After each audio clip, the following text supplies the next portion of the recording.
Hey guys, welcome back to How to Roll Dice. Just wanted to do a quick little video for you today on some of the games that I've picked up since I last sort of showed you a gaming haul. Also, I did want to sort of touch on the fact that I think I'm going to be leaving weekends out from now on as far as like posting videos. I feel like Monday through Friday is pretty fair. And I also like the idea of uploading my board game reviews on Fridays, and that way they sort of get the entire breadth of the weekend to attract viewership, rather than my other videos that are shorter and sort of, get what they're going to get out of like the 24-hour period between one and the next. I feel like the board game reviews sort of deserve a little more time for people to find them and take a look at them before they leave the top of my channel and become, yesterday's video.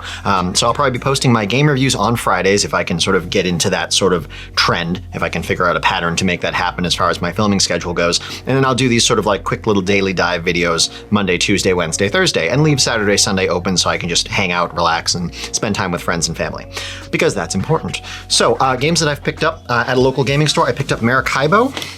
This guy right here, this is actually by Capstone Games. Hopefully that's not gigantic in the frame, because I like filming these quick videos a little closer and a little more personalized. This is actually by the same gentleman who did Great Western Trail. I didn't really enjoy Great Western Trail as much as I thought I was going to. I am going to review it at some point, but I'm hoping that I will like this one better because Great Western Trail is very highly rated, as is this game. Great Western Trail is, I want to say, 12th of all time or 15th of all time.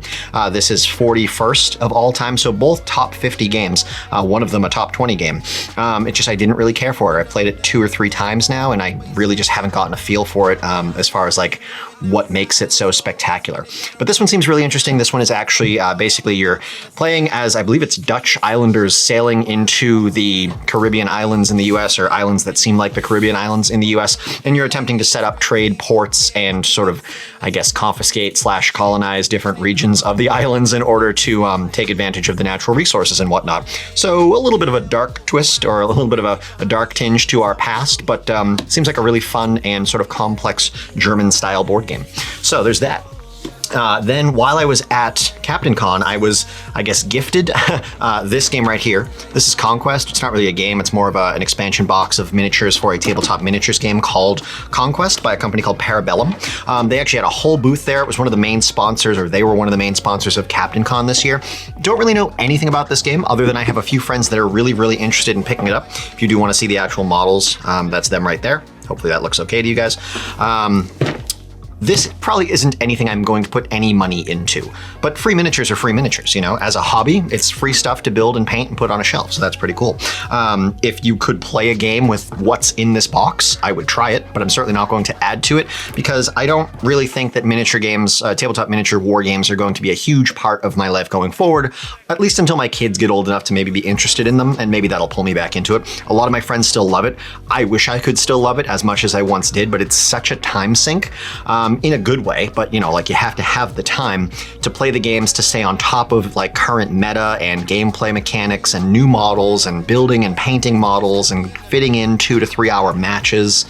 It's a lot of work. Ton of fun, but a lot of work. If you want to do just straight tabletop miniatures games, I absolutely understand. If you want to also play board games, unless you're a single guy or you're in college and you have like 4 or 5 open nights a week to do whatever you want, you're really not gonna be able to fit both in consistently. Just like if you want to play an RPG, if you want to have like a weekly D&D session, chances are that's what you're gonna be doing. You're gonna have a weekly D&D session. Maybe you'll have a night where you play a board game or 2, but that's it. You're not like playing D&D and then hosting D&D on a different group and then playing board games one night and playing Magic on Fridays and then going to like a War Machine and Hordes tournament or a 40K tournament on the weekends. There's no way you're fitting all of that in if you have like a family or any kind of like serious adult responsibilities. So yeah, there's that.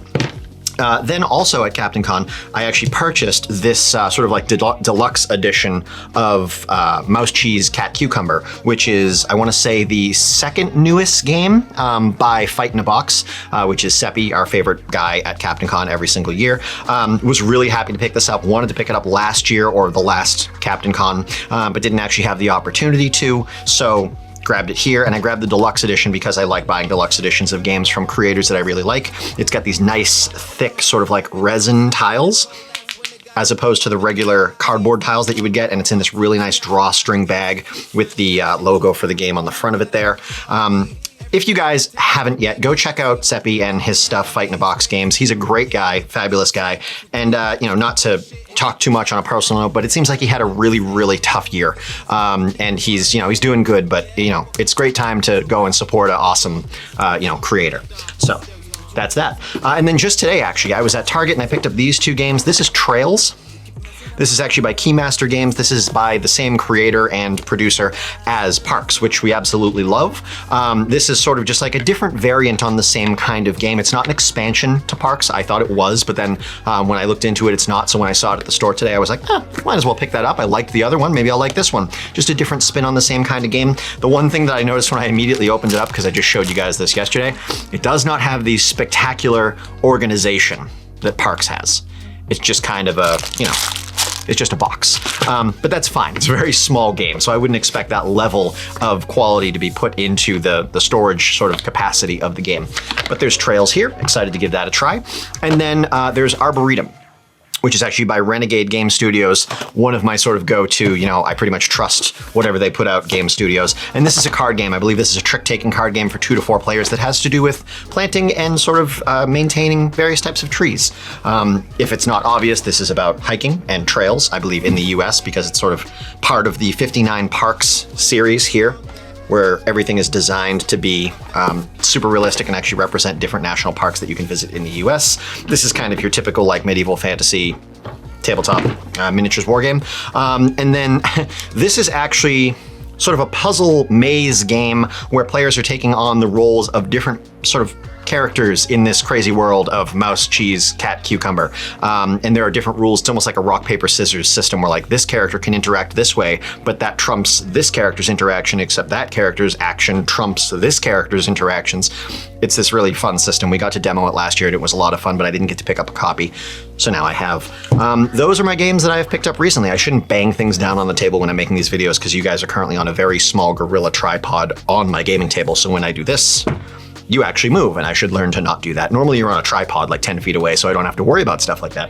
But anywho, those are games that I've picked up recently. Like I said in my recent video about, not over collecting games, I try to only pick up, a handful of games every now and then. So since Captain Con, which was the beginning of February, at which I only bought one game and was gifted part of another, I haven't bought anything. And then about 2-3 weeks ago, I picked up Marikybo because I noticed it at a local gaming store and really have been trying to find a copy.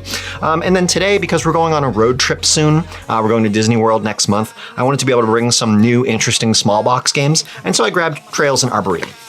So out of, everything that I just showed you, cost-wise, you're looking at about, I want to say Marikybo was $70, and then Trails was like $20, Arboretum was like $20, so that's $110. And then because I got the deluxe edition of Mouse, Cheese, Cat, Cucumber, that was actually like $80, but I'm super happy to be able to support a creator like Seppi.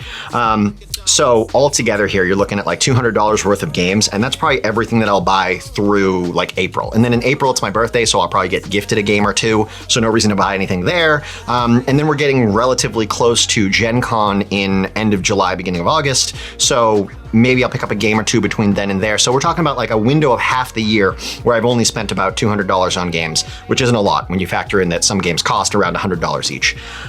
So yeah, that's what I've got recently. Probably won't be getting too much going forward in the next few months, but maybe a game or two here or there. But other than that, here it is. Hope you guys are having a good day, and I will see you not tomorrow, but Monday with my next upload. Have a good one.